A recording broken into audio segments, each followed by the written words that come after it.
That's a good spot though, too. Here you go.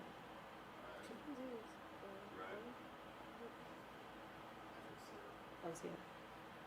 Right, yep. What? That's why she doesn't know.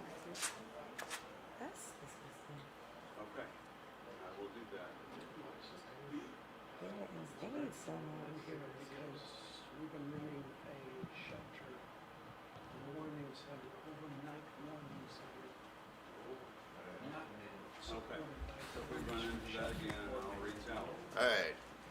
Is this a good spot for everybody? Yeah. Yeah. Okay. We have no malt box where I have to mic up or use things. You need me closer? Yeah, if you can get like right about here. Yeah, that's good. Is that a good Can you shot for guys everybody? find your way? Okay. All right. I know. Oh, I'm sorry.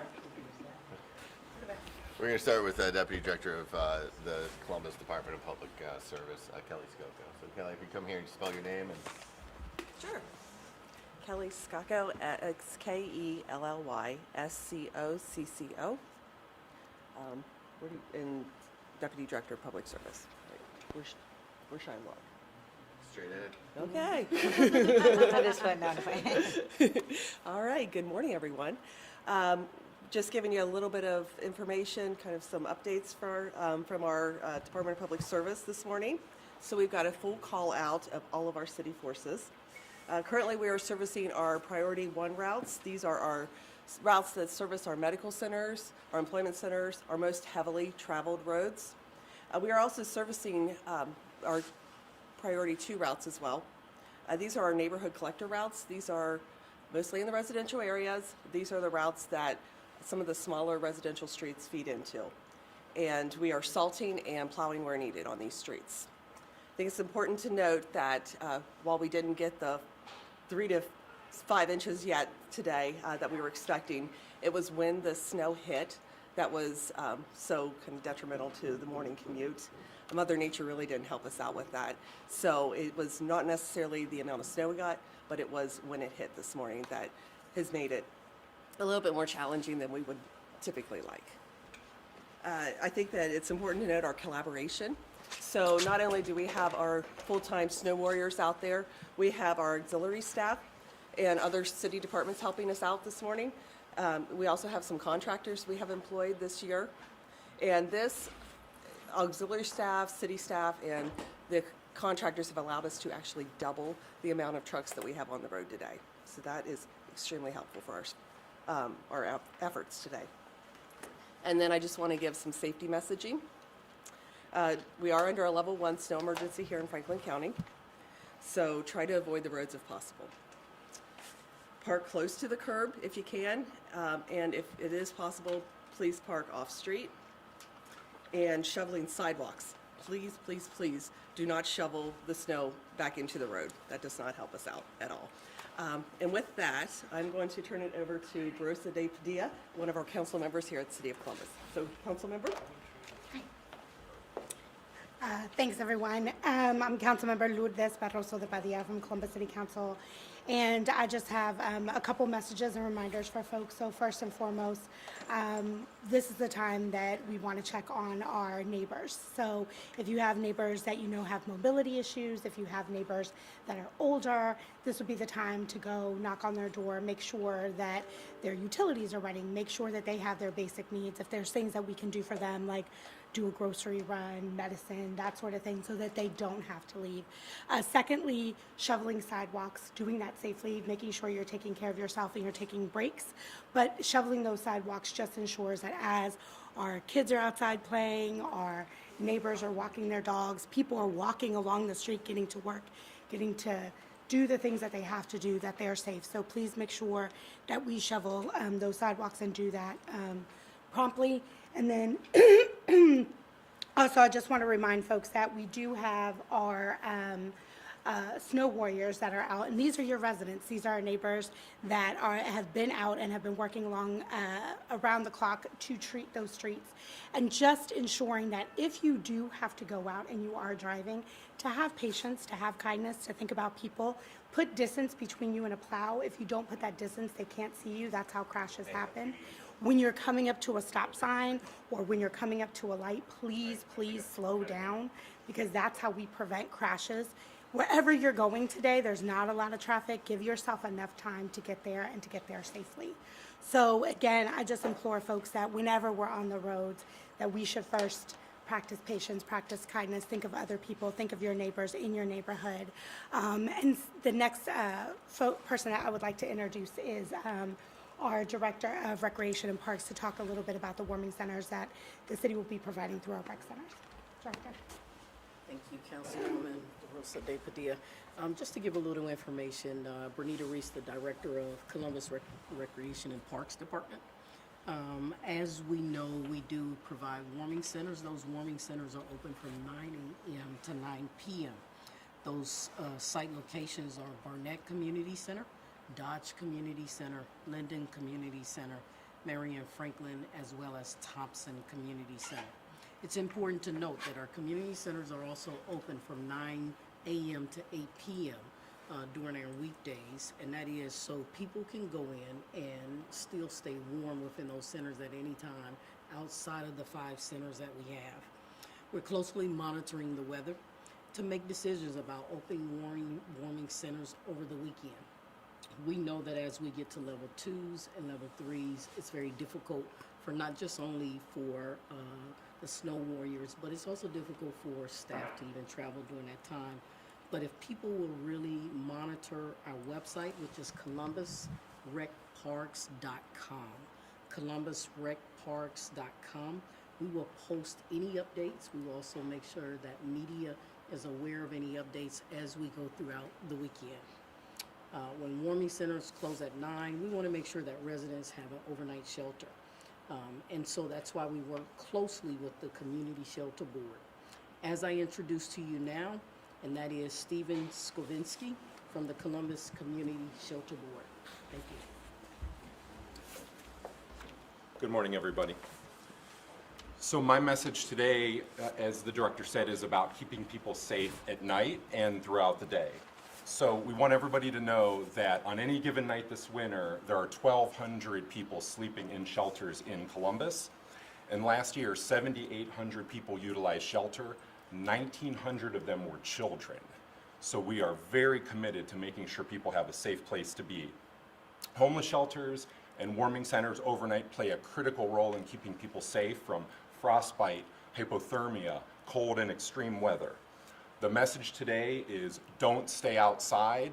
We will have room for everyone who needs a safe place to stay. If our shelter beds are full, the shelters will make more room, and we have additional warming centers. We will utilize motel rooms as a last resort. So we want everyone to utilize safe shelter. The number for the homeless hotline is 614-274-7000. So we want everyone to call that number. And I just want to share too with everyone gathered today that last night our partners Southeast and Netcare worked to get 11 people sleeping in the short north into safe shelter last night. And these were people experiencing street homelessness without even the cover of a tent, who were in doorways and in the park. So we are committed to getting people off of the street and into safe shelter and in the linkage into services. So thank you. What's the reason why recreation centers can't be open 24 hours? Okay, Overnight. thank you. So we'll find time for you to sit down with some folks after this, but I wanted to make sure that the media gets any questions that they There's have not on theirs. 24-hour centers open. You need to have that. Last night, 40 people congregated at the Mennonite Church. We're not even a warming center, and nobody from the Columbus Shelter Board has showed up. Tonight is the last night. The church can't take it anymore. Can't take us on anymore. They're closing. Tonight's the last night. I invite the media to show up. These people need spaces, and they need warming centers. I just want to know, why can't recreation centers be open 24 hours? Somebody? Can Parks and Rec take that question? Thank you. I can answer the question. You know, we provide programming in the morning to our residents. And so we have to be ready to go as early as 8 a.m. in the mornings. And so therefore, we try to make We put sure. our people out on the we street try at to- 8 o'clock. You We can use it. We try to make sure that we're able to provide programming as well as a multiple of ways of making sure that residents have warm. We work with the Community Shelter Board, and so as we work with them, we're working during day hours, as well as them coming in and providing a place for them in the evening hours. Does the city have enough overnight shelter options right now? Have you No. gotten to a point where you've been at capacity or have had to turn people away? No, we have capacity, and as I said, our shelters will make more room, and then if necessary, we will utilize motels. So, yeah, we will have a safe space for everyone.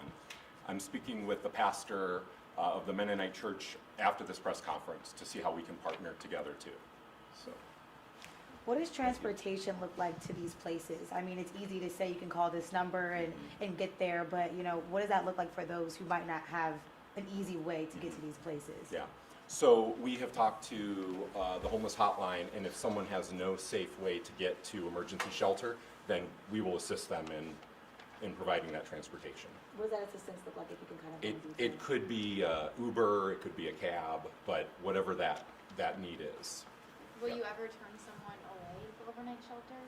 So we would not turn someone away for overnight shelter, especially in this extreme conditions.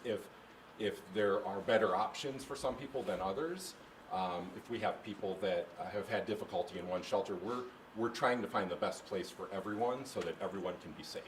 Will families be allowed to stay together, or couples, things like that, or pets even? Yes, so we have a year-round commitment to sheltering families. When they present together, that's how they receive sheltering. This winter has been critical in us working to address gaps in the community. So we currently have couples who are staying in the warming centers. We have people with pets. So we are working to make sure everybody is safe. Talking about the snow warriors, about how many snow, I don't know if you can, okay. How many snow warriors are out, and then also about how many contracts, I know you guys said it's doubled the amount of help, but what does that look like as far as numbers? Sure. I'm going to bring up our head chief snow warrior. Okay. He's technically the administrator of our infrastructure management division. He can answer some of those specific details. Okay. I'd like to know. Okay, great. Can you also say your name and spell Yes, it? Scott Torville, Tourville. And can you please repeat the question? Yes, absolutely. No, just about how many of you guys are gonna be out there, and then also with that help of the contractors, the auxiliary staff, about how many will we see of you guys out there? Correct. So this is a full call out for us, in some parts due to the timing of the storm hitting overnight and at rush hour. So a full call out for us includes about 55 of our staff, plus any help that we can get from some of the auxiliary staff. So those are folks that work in building and zoning, rec and parks, public utilities, other public service departments. They have other jobs to do, so when they're available and can break free from those other jobs, they come and help us. So our numbers are going to be fluctuating throughout the day, but we are well in excess of 55 and anticipate staying above that number throughout the duration of the day and even into the overnight hours. We are planning on our night shift coming back tonight. We will be out there as long as it takes to make sure that we complete the job. How would you rate? Oh, sorry. Go ahead. How would you rate the city's response this morning to the snow?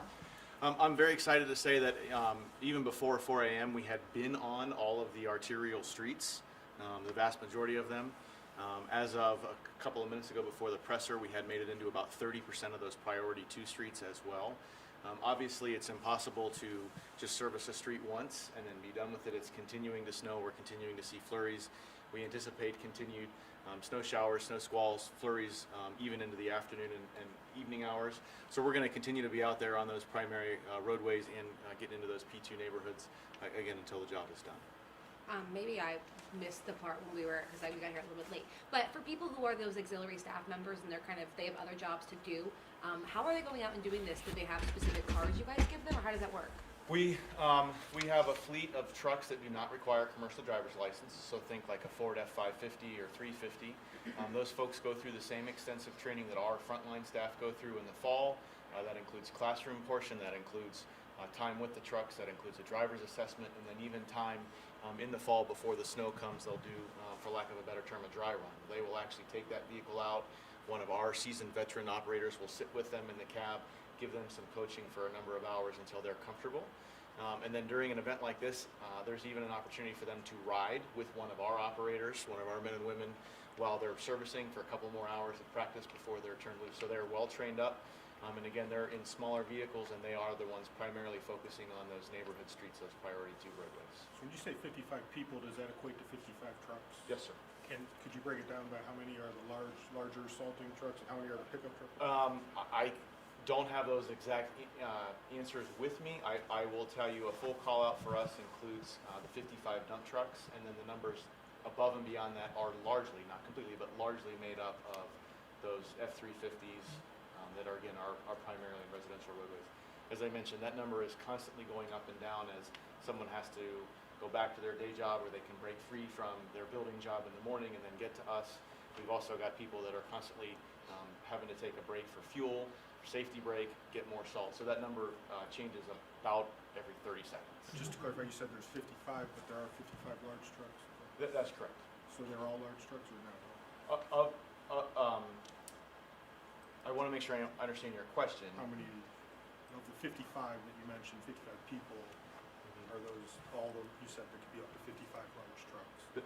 So a full call out for us, including all of our staff, we will have 50 to 55 dump trucks. We will make sure we are over 55 trucks. And then, again, we are supplementing with auxiliary staff. Is the auxiliary staff, how does that work? Is it volunteer? Is it, something where certain people are designated for it? A little bit of both. So we absolutely take and love all the volunteers, and there are a number of them. We started this program last year, and in fact, some of the folks that did it enjoyed it so much that they're not only back, but they're recruiting their coworkers. There are a number of staff who also, because of the weather, makes their jobs much more challenging. So maybe someone who is on a delittering crew. It's kind of tough to pick up litter and trash today. So those are some of the folks that will kind of get funneled in on a little bit more, I don't want to say mandated or required basis, but we're trying to pull those folks in. Again, on a day like today, if it's hard to do that kind of work, we'll try to roll those folks in as well. Do you know where you are right now in the operation as far as how many streets are clear, how many are still yet to be worked on? Well, a couple of comments. As I mentioned, one, it's continuing to snow. So despite the fact that we may have been on a street 2, 3, 4 times, it's still not completely done because, again, it's continuing to snow. And I checked, it's probably been 20 or 30 minutes ago, but at that point in time, we had been on pretty much every one of our priority 1 routes. We had at least been on it, and we had been in excess of 30% of our priority 2 neighborhood routes. So those 2, priority 1 and priority 2 routes total over 2,700 miles. So I'm not that good at quick math, but we've been on a pretty good portion of the city already. And again, this event just started less than 12 hours ago. We've been out all night. We're really happy with where we're at so far. And refresh my memory, is there anything beyond priority 2, or is it just priority 1 and priority 2 in the city? We do have priority 3 streets as well that are the very low traveled local streets. And so again, as Director Scacco mentioned, we're focusing on the streets that carry the bulk of the traffic. 1,500 plus miles of priority 1 arterial streets, so Broad, High, Sawmill, Polaris, those major roadways that carry folks to medical centers, employment centers, really major destinations. That's the primary focus. And then again, as we get to those priority 2 streets, we're working into those neighborhood collectors. Everyone will live within a couple of blocks of one of those neighborhood collectors and be able to easily access a street that has been or will be serviced. And then do priorities 3, do they get plowed at some point? Or? Consistent with our snow plan, those streets are serviced for events of 4 inches or more. Okay. Any problem areas this morning? I'm not aware of any. I didn't mean to scare you. No, that's okay. I keep looking all around. So, no, I'm not aware of any significant or major problems. Again, it's really just a matter of the fact that it's continuing to snow. The temperatures are very cold, so we're going to continue to monitor through refreeze. We anticipate our response continuing through early tomorrow morning and again into tomorrow. I do believe the forecast calls for some higher winds tomorrow, so we will be out and available again. If drifting becomes a concern, we're aware of that, and again, we'll respond as dictated by Mother Nature. And do you recommend people, like I know for me this morning, I took a different route to work because I knew the roads that I was normally on are going to be not necessarily priority 1 streets. So is that a recommendation for people, is to take those priority 1 streets? Absolutely. Again, as in any snow event, please drive with caution, give the plows extra space. I think another person mentioned, to check on your elderly neighbors and family members. So yes, drive with caution, give the plows extra space, allow yourself extra safe stopping distance and extra time. The Franklin County Sheriff has declared a level 1 snow emergency as of around 5 or 6 o'clock this morning. I am under the impression that it's still in place as we presently speak. So again, that's an indication that roadways are not perfect, they're not great, and you are absolutely going to encounter some spots that maybe are a little bit worse than others. So if you can go on those priority 1 roads, try to go on there. I think that's something to certainly consider, yes, ma'am. In the city plan that was announced earlier this year, that you would employ a private company that would drive like pickup trucks, that wouldn't be employed in an event like this. They are actually out. We have several of those trucks out, and they are also focused on neighborhood streets, those priority 2 roadways, again, to help continue to provide the best possible service we can to the community. I guess, what do you want people to know who are, people get frustrated when it's like this outside, and it's hard to drive through, and it's not your guys' fault, obviously. So what do you want the people of Columbus to know? Well, again, I would reiterate what we've been talking about. Continue to give those men and women operating those big, giant snow plows plenty of room and space to work. Be patient, give yourself a little bit of extra time, and allow that extra safe stopping distance. We are doing everything we can, and we'll continue to do everything we can until we've taken care of the roadways. Would you know how many of the third-party trucks are out? Is that included in the 55? That is above and beyond the 55, yes, sir. Did you have that? No. One question for you, just for everybody. Can you tell the website where you can go to Oh. track your progress? I don't want to get this wrong. WarriorWatch.columbus.gov. Thank you. WarriorWatch.columbus.gov, yes. I know our screen went to sleep over there, but residents can go there. Not only can you see what priority your street is, but you can also see by color when the last time a truck was on your street or on a particular street. So to your question about maybe finding a different way or thinking about how you might travel somewhere, again, that's a great website that you could potentially use to see when a street was last treated and maybe give you a little bit more information to make a decision about what route to take. Thank you for the reminder. Thank you. All right, does anyone need any one-on-ones with any of our folks? Warm shelter. Shelters? Yeah, I just actually have a couple questions. The lady. Yeah, I think we're good. Do one at a time? Okay. Let's do just, take it first and then just do it. So, Yeah, we got it.